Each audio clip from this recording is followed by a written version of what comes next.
Hai para koruptor atau yang merasa pernah mencuri dari rakyat, kalau kau kembalikan yang kau curi, ya mungkin kita maafkan.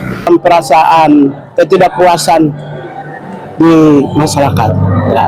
Ada rasa ketidakadilan di masyarakat, ya. Ketidakadilan itu mungkin mereka merasa perbuatan yang dilakukan oleh mereka yang koruptor itu. Mantan Wakil Ketua KPK Saud Situmorang menyebut dengan ditambahnya masa jabatan pimpinan KPK menjadi 5 tahun, KPK saat ini sudah menjadi alat politik pihak istana dan penguasa. Titik beratnya sudah ke politik, ya kan?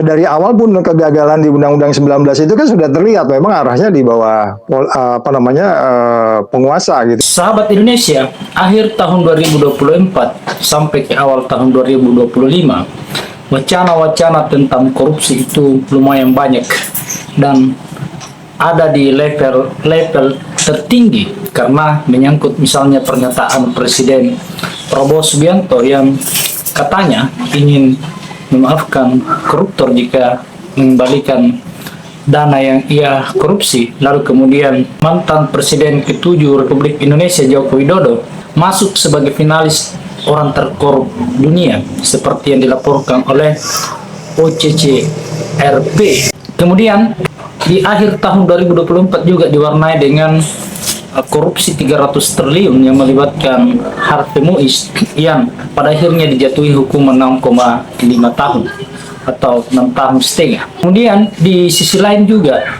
wacana tentang KPK, bahwa KPK dianggap hanya sebagai alat untuk mempermulus keinginan penguasa.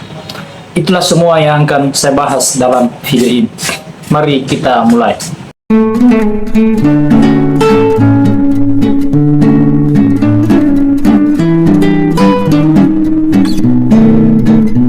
Prabowo menyebut koruptor akan dimaafkan jika mengembalikan uang yang telah dicurinya kepada negara.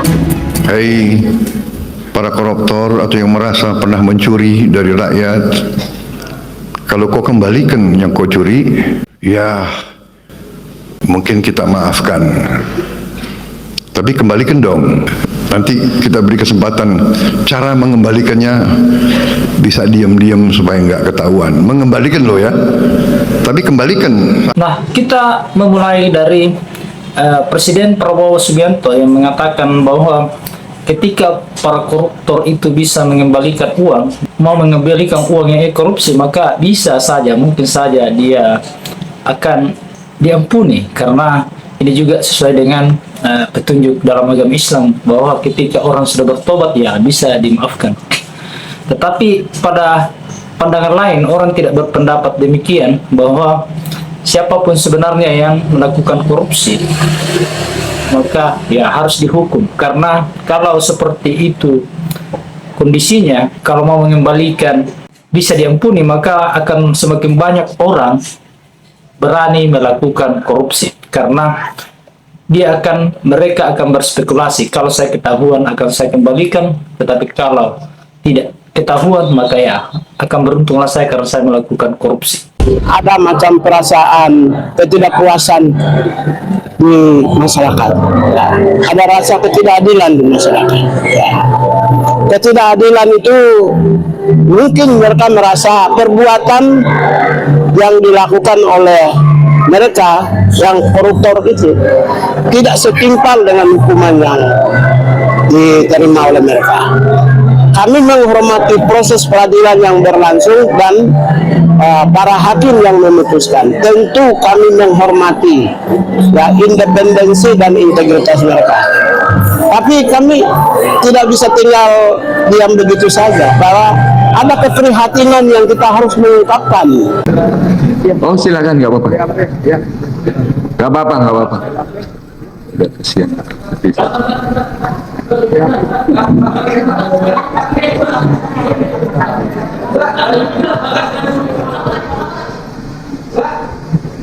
Apa itu teriak-teriak? Kemudian yang kedua, Harvey Muiz ini terlibat korupsi 300, hukumannya hanya 6,5 tahun atau 6 tahun 6 bulan. Itu bagi netizen, bagi masyarakat, bagi publik itu sangat sedikit. Karena semua orang mau korupsi. Kalau misalnya korupsi 300 triliun lalu kemudian hanya dihukum 6,5 tahun dan dendanya hanya 1 miliaran. Saya pikir itu kurang logis. Masyarakat atau netizen Indonesia ini pasti menganggap itu kurang logis. Karena semua orang akan mau melakukan korupsi ya 300 triliun, dendanya hanya 1 miliaran, hukumannya 6,5 tahun. Bisa saja juga dalam penjara akan diberi keistimewaan kalau narapidana itu bisa membayar, bisa saja begitu. Namun pada sebagian pihak menganggap bahwa jangan terkecoh dengan Harvey Muiz. Siapa sih sebenarnya Harvey Muiz? Seharusnya kalau Harvey Muiz ini adalah petinggi, misalnya direktur, maka orang-orang atau penegak hukum harus melihat siapa yang menjadi bawahan daripada Harvey Muiz ini. Karena tidak mungkin dia melakukan korupsi itu hanya dengan sendiri, pasti ada yang membantunya. Tetapi kalau Harvey Muiz itu bawahan dan bisa melakukan korupsi sebanyak itu, maka dia juga harus dilihat siapa yang menjadi atasannya, karena bisa saja atasan atau orang-orang yang ada sekitarnya itu adalah bagian dari korupsi itu. Karena kalau korupsi pertambangan itu jelas.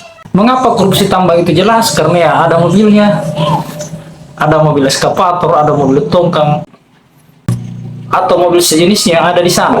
Jadi sangat mudah sekali untuk mengidentifikasi bahwa ada tambang besar di sini dan inilah yang dibawahi oleh Harvey Muiz dan inilah tempat di mana Harvey Muiz mengais pundi-pundi uang lalu kemudian dikorupsi. Mantan Wakil Ketua KPK Saud Situmorang menyebut dengan ditambahnya masa jabatan pimpinan KPK menjadi 5 tahun, KPK saat ini sudah menjadi alat politik pihak istana dan penguasa. Hal ini menurut Saud dapat berdampak pada menurunnya kepercayaan publik terhadap KPK. Titik beratnya sudah ke politik, ya kan? Dari awal pun kegagalan di Undang-Undang 19 itu kan sudah terlihat memang arahnya di bawah penguasa gitu, yang memungkinkan dia tidak independen secara total gitu, sebagaimana yang pernah dilaksanakan sebelumnya, sehingga kemudian fungsi check and balance-nya jalan, sehingga kemudian penegakan hukum anti korupsi dan prinsip-prinsip pemberantasan korupsi yang disebutnya sebagai transparan, akuntabel dan bebas dari konflik kepentingan itu sudah nggak bisa. Ini sekarang sudah tidak transparan, sudah tidak akuntabel, kemudian syarat dengan kepentingan. Kemudian yang ketiga adalah yang hangat dibicarakan adalah soal KPK, bahwa KPK dianggap hanya kaki tangan pemerintah untuk memuluskan rencana-rencana pemerintah. Ada yang menuduh seperti itu. Dengan melihat beberapa kejadian yang terakhir itu adalah saat Hasto Kristianto menjadi tersangka. Padahal banyak orang beranggapan bahwa kenapa baru sekarang, mengapa tidak dari dulu? Dan ada pihak yang mengatakan bahwa sebenarnya dari dulu hal ini sudah mau diungkap, tapi KPK beralasan bahwa nanti Harun Masiku ditemukan. Jadi ini adalah beberapa hal di akhir tahun dan di awal tahun yang masih hangat dibicarakan, dan itu adalah hal yang sangat penting. Korupsi itu adalah sesuatu yang sangat penting untuk diberantas karena akan banyak kerugian negara. Negara ini akan menjadi miskin. Negara ini akan menjadi carut marut dengan keberadaan korupsi. Jadi sebaiknya tidak ada ampun bagi korupsi, karena kalau diberi ampun misalnya, maka akan banyak orang yang mencoba berspekulasi bahwa ketika saya diketahui maka saya akan kembalikan, tetapi kalau saya tidak diketahui maka ya saya ambil. Kemudian korupsi itu harus secara komprehensif. Kalau misalnya Harvey Muiz, bukan hanya Harvey Muiz sebenarnya yang harus diperiksa. Pokoknya semua yang terlibat di sana, ini bukan uang kecil. Ini uang yang sangat besar dan sangat merugikan masyarakat. Dan menjadi pertanyaan juga, mengapa hukumannya hanya seperti itu? Kalau hanya dikatakan kooperatif, ya Mahfud MD mengatakan bahwa semua yang terperiksa itu biasanya secara umum kooperatif. Seperti itu kira-kira. Kemudian, semoga di masa depan KPK atau mulai saat ini sampai ke depan, KPK itu tidak boleh lagi seperti seolah-olah adalah kaki tangan dari penguasa. KPK ini harus berdiri sendiri sebagai lembaga independen untuk bisa menangkapi semua koruptor-koruptor itu agar tidak merajalela, agar tidak tumbuh, karena itu sangat merugikan negara ini. Negara ini akan semakin miskin, negara ini semakin tidak berdaya kalau korupsi itu terus ada di negeri ini. Saya pikir demikian. Bagi yang pertama kali menemukan channel ini, mohon dibantu untuk subscribe agar bisa berkontribusi kepada negeri ini, bisa berkontribusi untuk membangun peradaban yang lebih baik di masa yang akan datang. Assalamualaikum warahmatullahi wabarakatuh.